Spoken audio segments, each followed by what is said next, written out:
Bismillahirrahmanirrahim. Assalamualaikum warahmatullahi wabarakatuh. Alhamdulillahi rabbil alamin. Wal aqibatu lil muttaqin. Wala udwana illa 'alal zalimin. Asyhadu an la ilaha illallah Al-Malikul Haqqul Mubin. Wa asyhadu anna Muhammadar Rasulullah As-Sadiqul Wa'dil Amin. Allahumma salli wa sallim wa barik ala hadzal nabiyil karim wa ala alihi wa ashabihi wa man da'a bi da'watihi wastanna bi sunnatihi wa jahada bi jihadihi ila yaumiddin. Amma ba'du, yang sama-sama kita hormati ketua dan segenap pimpinan yayasan serta takmir Masjid Namira, para jamaah, para bapak, para ibu, hadirin sekalian rahimakumullah.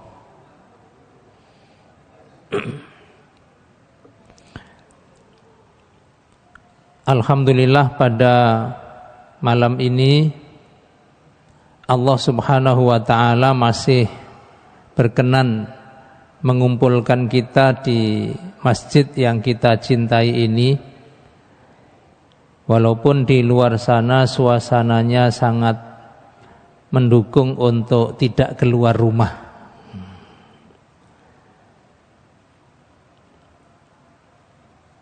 Di samping hujan juga listrik padam tadi ya.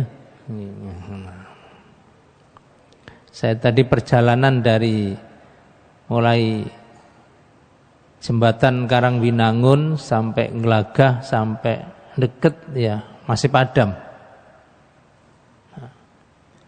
Alhamdulillah, kita bersyukur pada kesempatan ini kita masih bisa hadir duduk bersama di dalam sebuah majelis yang mulia, yaitu majelis Thalabil Ilmi.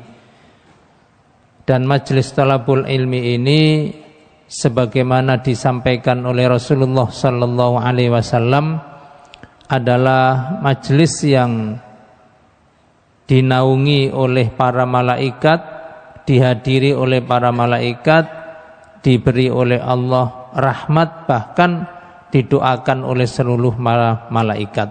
Mudah-mudahan kita semuanya termasuk yang mendapatkan rahmat dari Allah Subhanahu wa ta'ala. Amin. Juga para jamaah sekalian, semua yang berkaitan dengan ilmu itu memiliki kedudukan tinggi dan semuanya dibayar oleh Allah dengan pahala.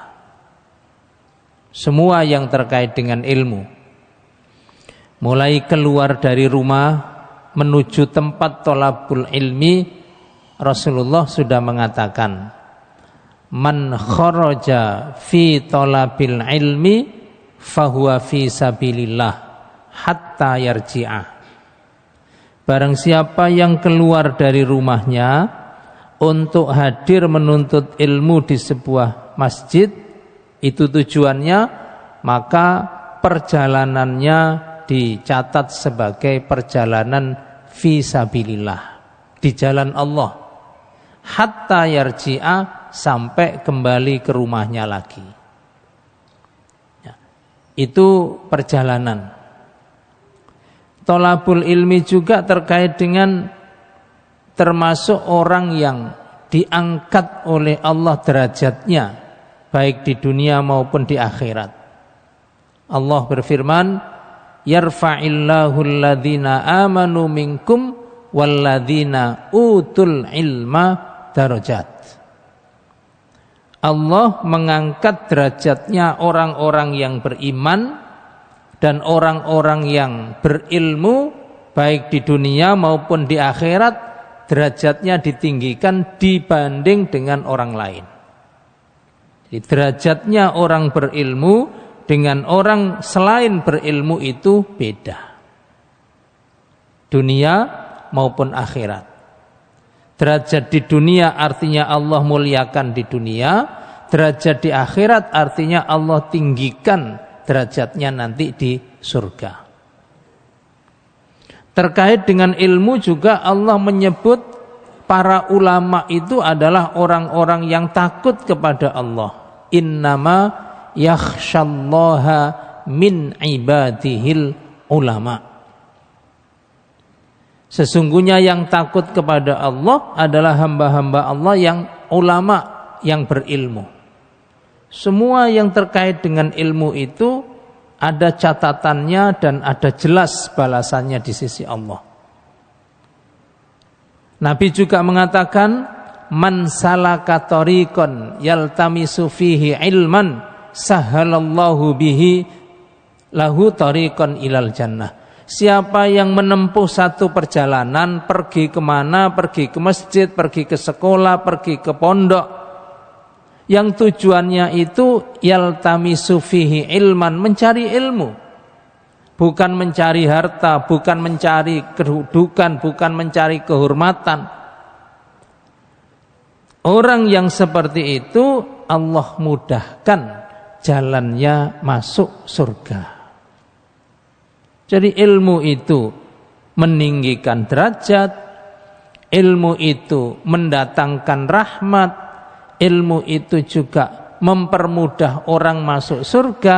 Dan satu lagi, ilmu itu atau tolabul ilmi itu membuka pintu rezeki. Ada seorang sahabat mengeluh kepada Nabi. Dua bersaudara, satu datang kepada Nabi mengeluh, ya Rasulullah, saya ini kerja mencari nafkah, termasuk membiayai adik saya. Lah adik saya ini kerjaannya membersamai panjenengan, nyatat hadis, nyatat Al-Quran, disuruh kerja ndak mau.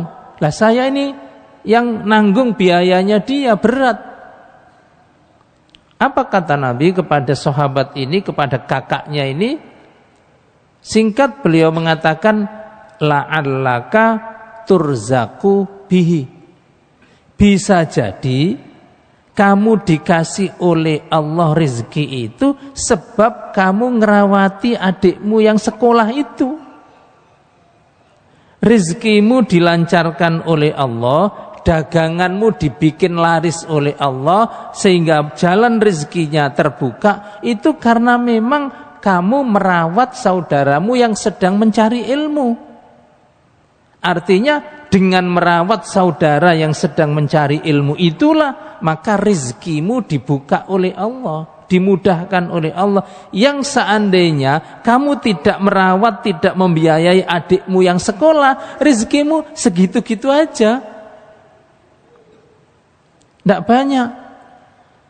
Makanya kan nyun sewu, banyak orang tua yang biyen biayai anak 4, 5 sampai kuliah ya iso, tapi ya tetap gak duwe apa-apa saiki.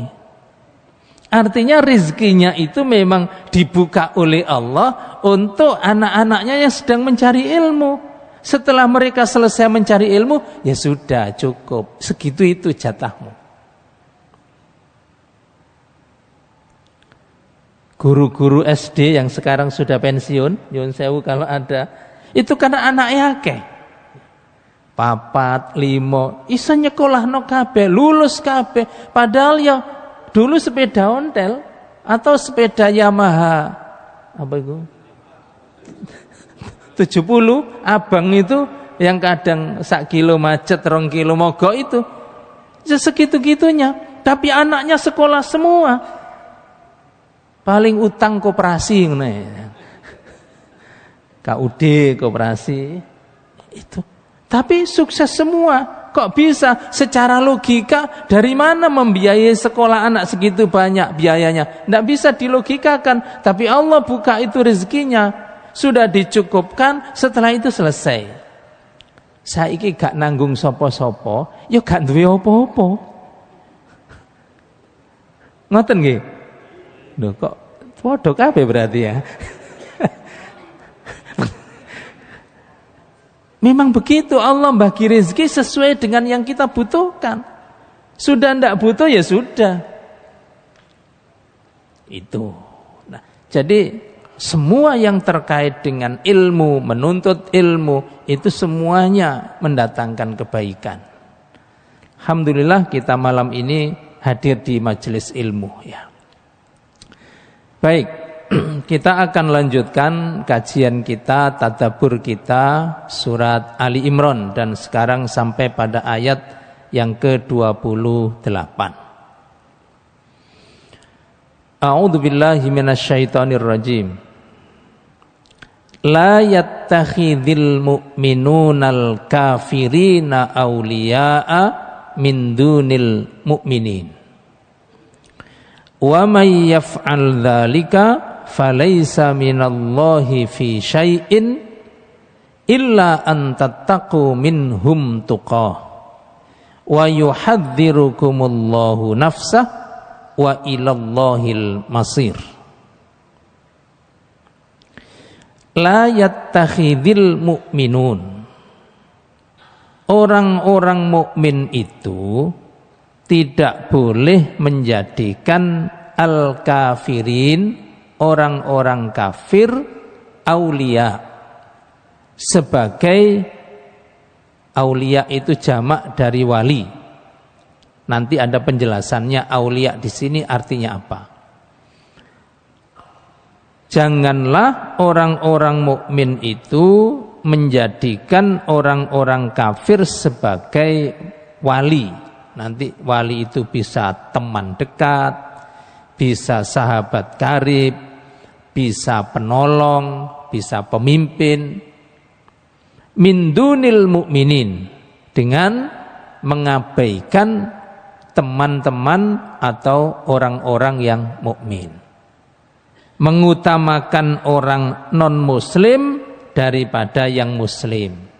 Mendahulukan orang yang kafir daripada orang yang mukmin. Itu tidak boleh. Wa may yaf'al dzalika, dan barang siapa yang melakukan itu, falaisa minallahi fi syai'in, maka tidak ada hubungan sama sekali dengan Allah. Lepas dia dari pertolongan, perlindungan, penjagaan Allah. Sudah lepas. Menjadikan orang kafir, orang non-muslim sebagai wali tadi ya sudah. Urus-urusannya diurus sendiri, Allah sudah berlepas diri. Illa, kecuali antattaqu minhum tuqah, apabila kalian melakukan itu untuk siasat, untuk strategi karena alasan tertentu di tempat tertentu, misalnya muslim minoritas, beda tentu dengan kita di Indonesia yang muslim mayoritas. Atau di masa tertentu ketika umat Islam tertindas. Beda kita mensikapi hal ini dengan ketika umat Islam berkuasa. Wa ilallahil masir, dan hanya kepada Allah tempat kita kembali. Pertama Bapak Ibu sekalian, istilah kafir. Kafir itu, kafaro itu menutupi. Kafir itu orang yang menutup. Penutup kesalahan namanya kafarat, dendanya.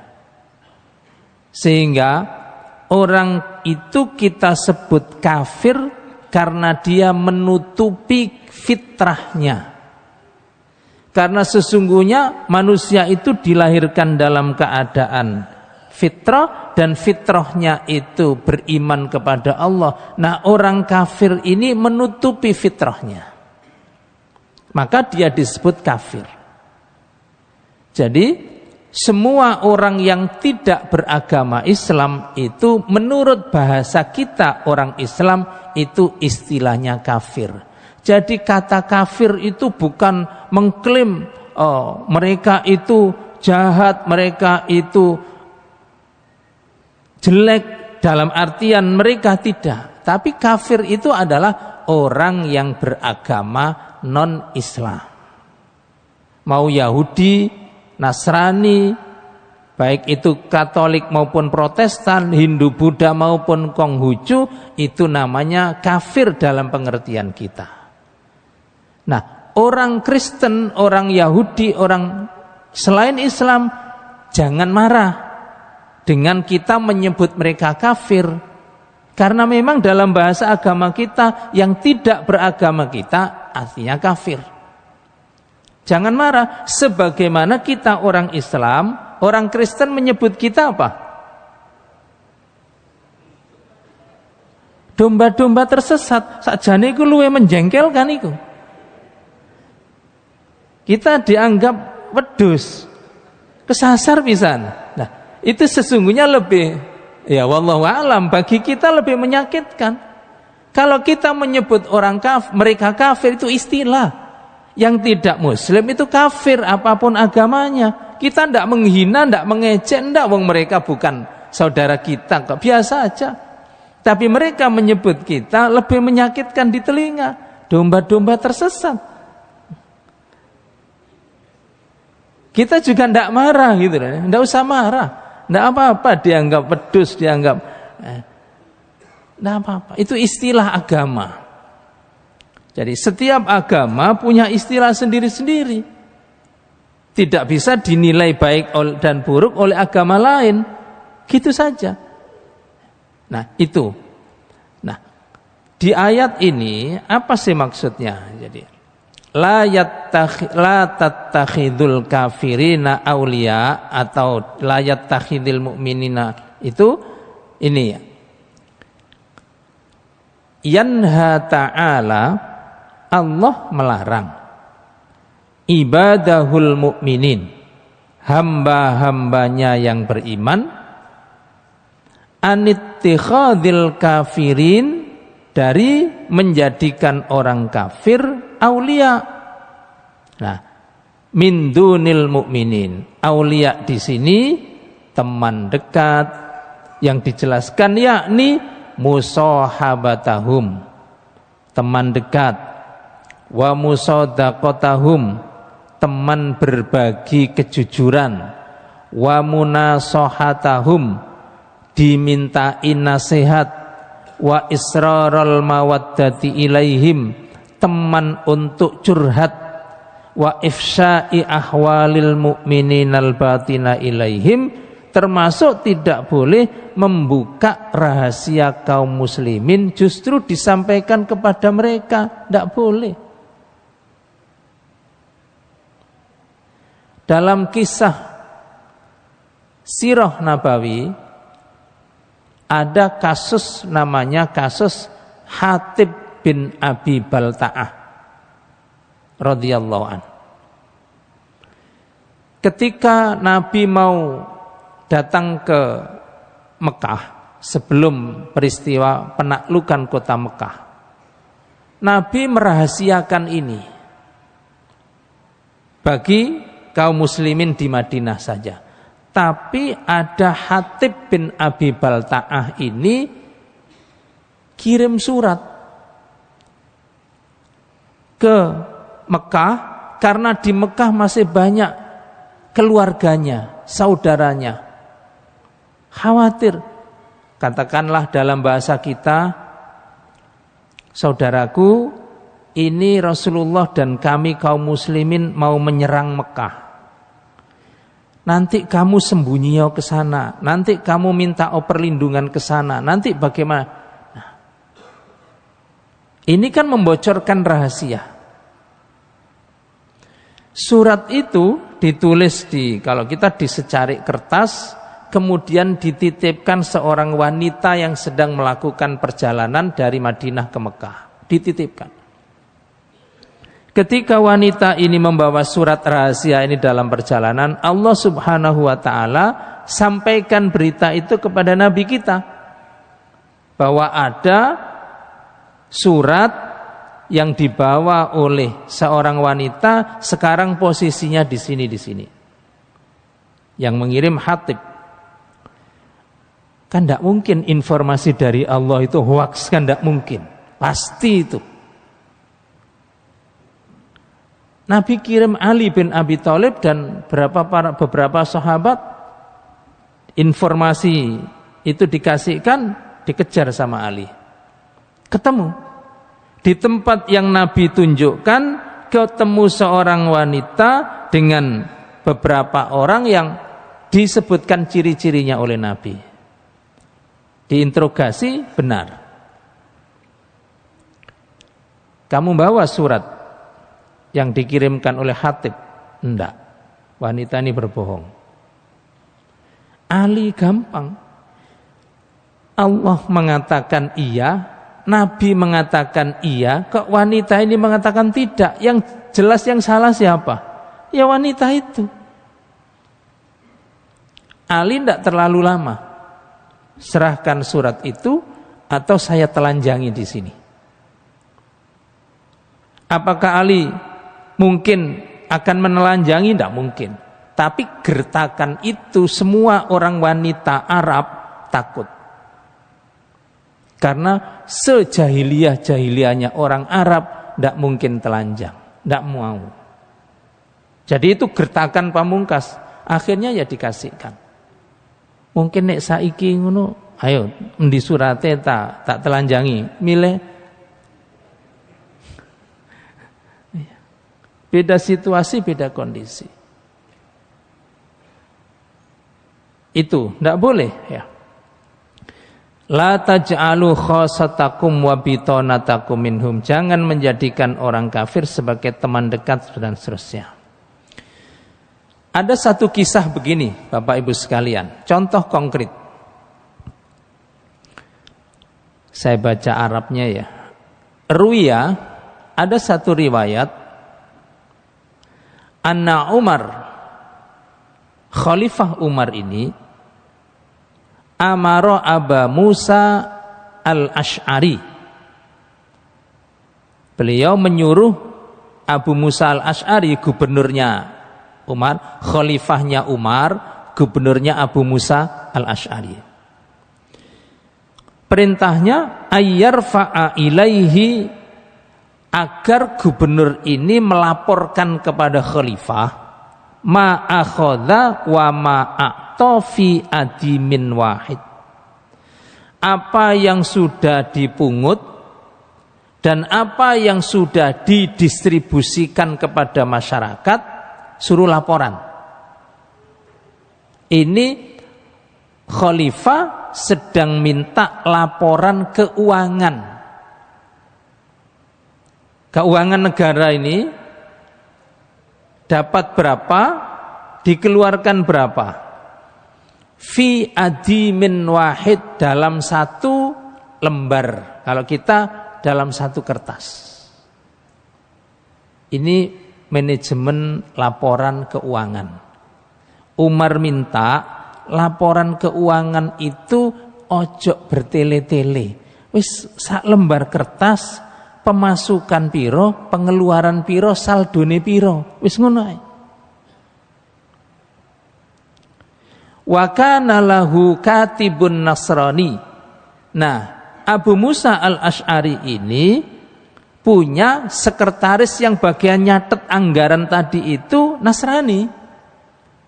Dia mempekerjakan pegawai gubernur, katakanlah pemerintahnya itu ada mungkin akuntannya atau petugas pencatatnya itu Nasrani.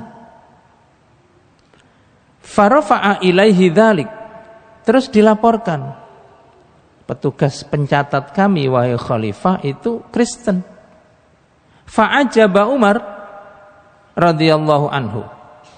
Umar kaget. Tuh. Kok Kristen? Gitu. Wa qala Abu Musa menyampaikan alasannya. Inna hadza la hafidh. Orang ini memang hafidh, seperti sifatnya Nabi Yusuf kan inni hafidhun alim. Bisa mengelola keuangan negara. Kira-kira kayak sopo iki sekarang ini. Ini menteri keuangannya.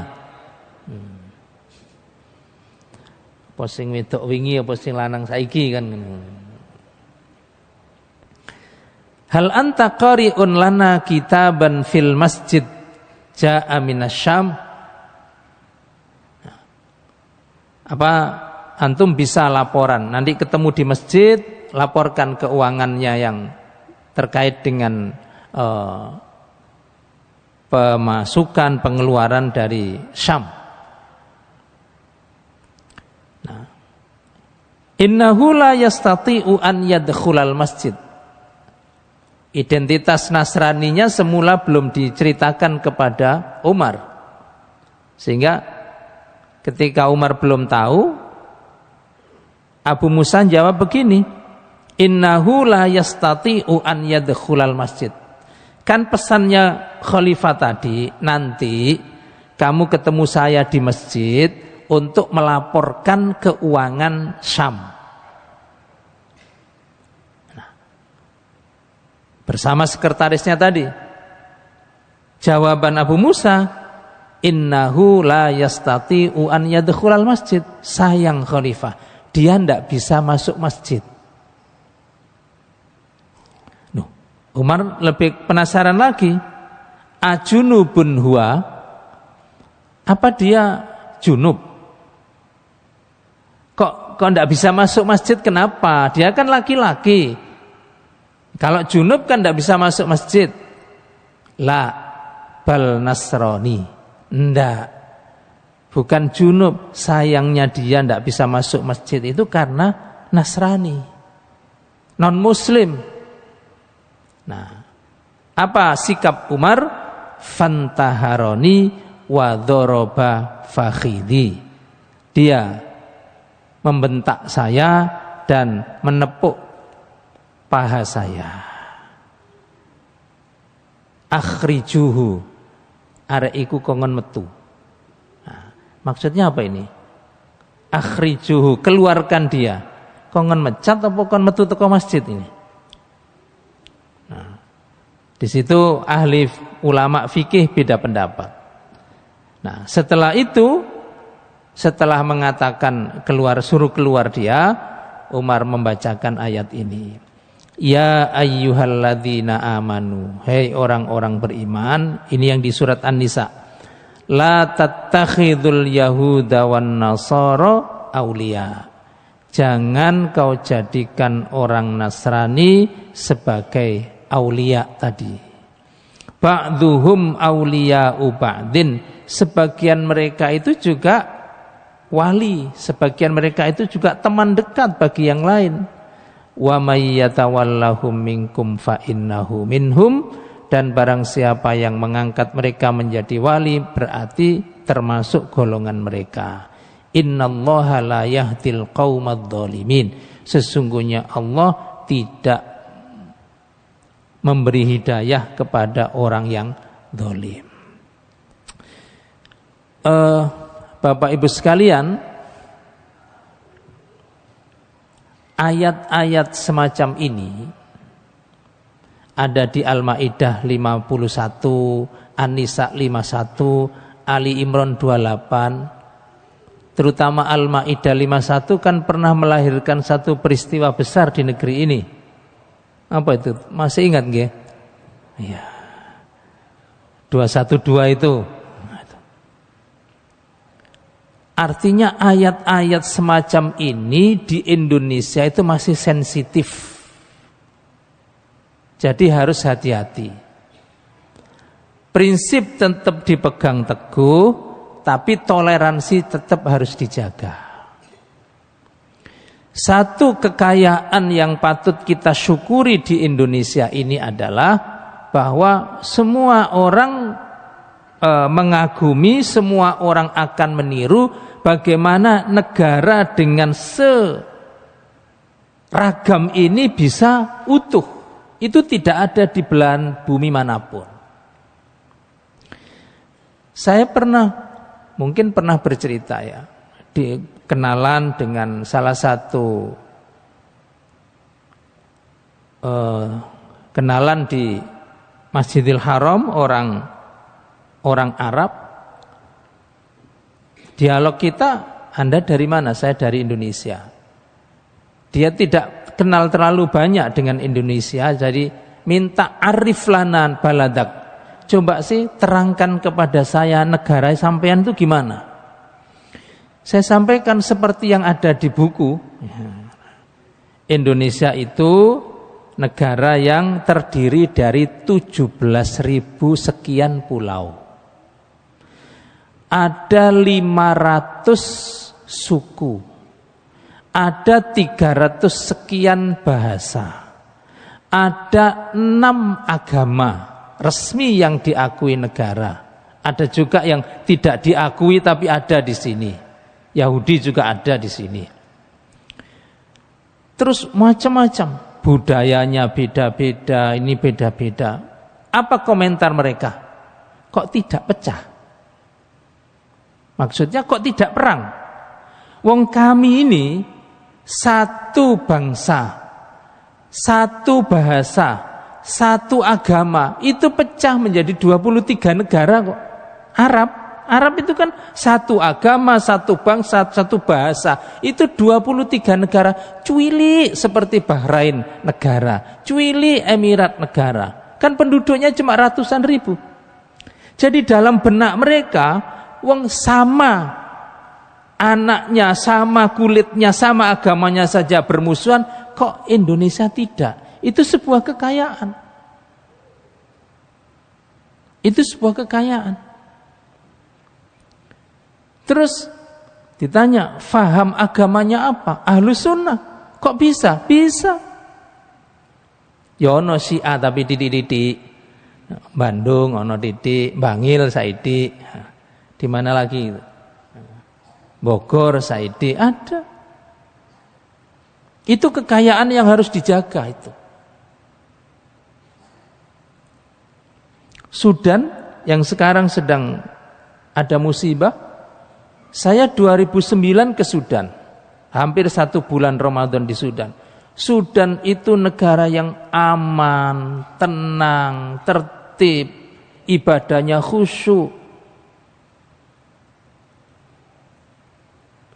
Di kota, di kampung, tidak ada tukang parkir, tidak ada penjaga kendaraan gelentengan istilahnya, aman. Tidak ada orang marah, tidak ada orang bentak. Makmur. Itu dulu. Sekarang panjenengan saksikan, musibah sedang dihadapi Sudan. Dan siapa yang tertuduh menyebabkan Sudan menderita meskipun negaranya kaya? Siapa? Kan negaranya tetangga juga, yang sesama Muslim juga, Arab juga, bahasanya sama, agamanya sama.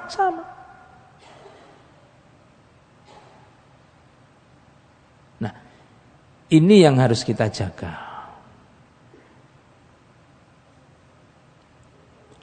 Di media sosial, arek-arek nom-nom, kan ada debat antar agama apologet. Muslim, Nasrani, enak.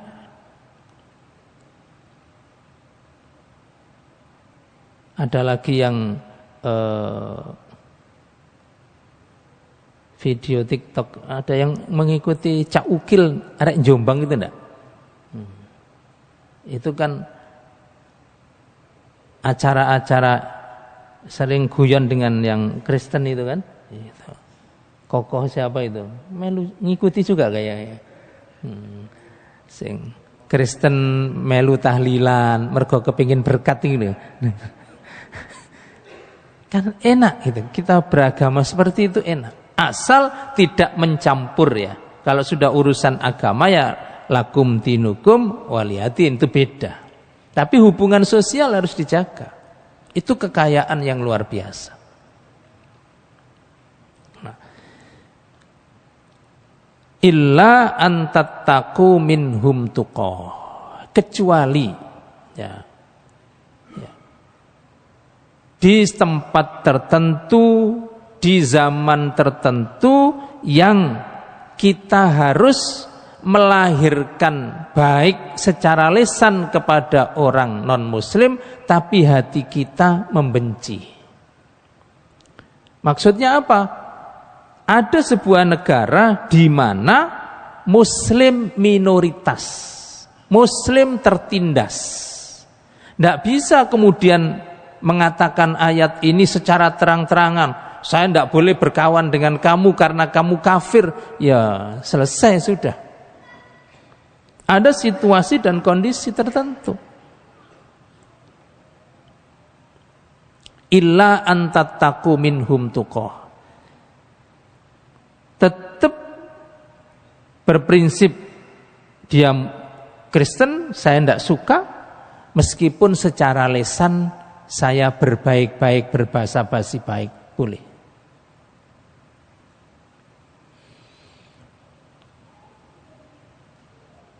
Itu yang dimaksud dengan illa antattaku minhum tuqah. Waktu Khalifah atau Ali bin Abi Thalib dan Muawiyah bin Abi Sufyan berselisih, beda pandangan politik. Jenengan tahu kan di sejarah ya? Ali bin Abi Thalib di Madinah, Muawiyah di Syam, di Damaskus. Berselisih secara politik. Tidak beda agama, tidak beda bahasa, tidak beda prinsip. Mereka sahabat-sahabat yang radhiyallahu anhum jami'an, cuma secara politik berbeda, berselisih, tidak apa-apa. Ketika itu Raja Romawi kirim surat kepada Muawiyah yang isinya nawarkan bantuan. Apa kamu butuh modal dana? Tak kirim. Apa kamu butuh tentara? Tak bantu untuk melawan Ali. Ditawari itu sama Raja Romawi Konstantinopel. Ditawari. Apa jawaban Muawiyah? Dua saudara berselisih. Apa urusannya kamu ikut campur? Tidak usah. Jadi dia dan Ali dua saudara yang berselisih. Kamu tidak usah ikut campur. Iki urusannya dulur pada dulur. Begitu. Jadi sikap kepada sesama muslim bagaimana, sikap kepada non muslim bagaimana, jelas. Padahal meskipun nanti terjadi juga gesekan dan sempat terjadi kontak senjata, sempat terjadi pertempuran antara Ali dan Muawiyah. Tapi sikapnya jelas. Ini dua saudara yang berselisih. Kamu tidak usah ikut campur. Sikap terhadap muslim jelas, sikap terhadap orang kafir juga jelas. Begitu seharusnya. Meskipun sebagian orang ada yang kualik kepada saudara muslimnya, kereng, tapi kepada yang non muslim kok malah bergandengan tangan. Itu keliru. Tidak begitu mestinya. Harus jelas, tegas. Sikap kita berdasarkan prinsip agama kita. Sama dengan ketika 3 orang sahabat yang dihukum oleh Nabi diboikot karena tidak ikut perang. Ya, itu diboikot 40 hari lamanya. Tidak disapa, istrinya disuruh menghindar, anak-anaknya tidak boleh mendekati orang tuanya, tidak diajak bicara. Raja Romawi tahu, disurati. Kalau kamu diusir Muhammad, silahkan datang ke Konstantinopel. Kamu akan saya jadikan pejabat ini, pejabat itu. Tahu sikapnya. Saya muslim, saya taat kepada Muhammad. Tidak usah ikut campur. Itu jelas. Saya muslim, saya umatnya Muhammad. Kamu non muslim, tidak usah ikut campur. Meskipun sedang diusir keluarganya, dijauhi para sahabat, diboikot oleh masyarakat, tapi tetap muslim. Begitu seharusnya kita bersikap. Untuk urusan hubungan sosial, interaksi sosial, hubungan bisnis, mafi muskilah, tidak ada masalah. Tapi untuk urusan agama, loyalitas, pertemanan, sahabat, teman curhat, tidak boleh. Itu membahayakan umat Islam. Nah, karenanya para jamaah sekalian, melalui ayat ini kita diingatkan oleh Allah agar tegas di dalam berinteraksi. Ini muslim, ini non muslim. Dalam hal apapun. Sampai dalam hal-hal yang sifatnya remeh-temeh. Sekarang saya tanya, panjenengan dalam hal sepak bola lebih simpati ke Ronaldo atau Messi? Podo-podo non muslimnya loh ini, podo-podo non muslimnya lebih simpati kemana? Tak simpati belas ini. Pasti orang, kebanyakan orang ya ke Ronaldo. Seperti Nabi ketika mendapat berita bahwa perang Romawi dan Persia dimenangkan oleh Romawi, Nabi senang. Kenapa? Kan sama-sama kafirnya. Lebih senang karena Persia itu penyembah api, ini agama samawi. Itu saja. Tidak mengakui kebenarannya, tapi ini lumayan. Ukurannya apa? Ukurannya agama. Yang Persia agama berhala, penyembah api. Yang Romawi ini agama langit, Nasrani. Itu saja. Toh nanti juga Romawi akan dikalahkan oleh umat Islam. Itu saja. Itu contoh yang kecil ya, bukan hal persoalan besar. Ada Ronaldo, ada Messi. Ya, cenderung ke Ronaldo. Simpati, nyumbang ke Gaza. Messi ibadahnya di sinagog. Dia tidak suka kepada Palestina. Itu saja ukurannya. Ya ini ukuran bal-balan ya, bal-balan. Silakan sing jago Messi yo gak apa-apa ya ini. Tidak apa-apa. Nah, baik itu para jamaah sekalian. Jadi dalam hal apapun ukuran itu ukuran akidah. Walaupun keluarnya itu toleran. Wallahu a'lamu bissawab. Aqulu qauli hadza wa astaghfirullah li wa lakum. Wassalamu alaikum warahmatullahi wabarakatuh.